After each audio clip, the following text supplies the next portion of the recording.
Comment exprimer une recommandation et donner un conseil? C'est ce que nous allons voir, tout d'abord avec sollen, devoir. Du sollst deine Suppe essen, tu dois manger ta soupe. Du solltest deine Suppe essen, tu devrais manger ta soupe. Ihr sollt eure Hausaufgaben machen, vous devez faire vos devoirs.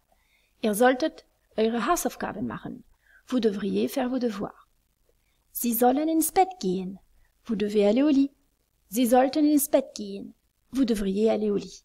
La différence entre le deuxième exemple et le troisième exemple, il s'agit dans le deuxième exemple du pluriel, on s'adresse à plusieurs personnes, et dans le troisième exemple, il s'agit de la formule de politesse, du vouvoiement. Vous trouvez ici à droite la conjugaison du verbe sollen au présent et au conditionnel. Différence qu'il y a donc entre je dois, ich soll, et je devrais, ich sollte. On peut également utiliser le modal können, le verbe können, qui signifie pouvoir, pour faire une recommandation. Du kannst Freunde treffen, tu peux rencontrer des amis. Du könntest Freunde treffen, tu pourrais rencontrer des amis. Ihr könnt eure Hausaufgaben machen, vous pouvez faire vos devoirs. Ihr könntet eure Hausaufgaben machen, vous pourriez faire vos devoirs. Sie können ins Kino gehen, vous pouvez aller au cinéma. Sie könnten ins Kino gehen, vous pourriez aller au cinéma. Même chose que tout à l'heure, même remarque, quand on utilise ihr pour parler au pluriel et sie pour la formule de politesse.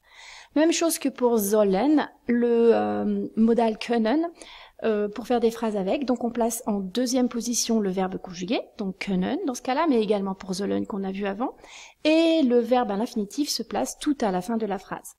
Comme pour sollen, vous trouvez ici à droite comment on fait pour conjuguer le verbe können, d'abord au présent, puis au conditionnel.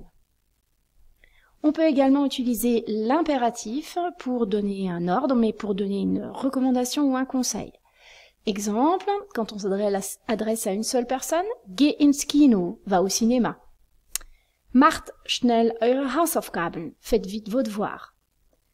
Trinken Sie nicht zu viel Kaffee, ne buvez pas trop de café. Dans chacun de ces exemples, on s'aperçoit que le verbe conjugué se trouve en première position. Pour donner un ordre, il n'y a également pas de pronom personnel, comme en français, sauf pour la politesse. Je vous ai indiqué ici à droite encore les règles de base pour savoir comment former l'impératif.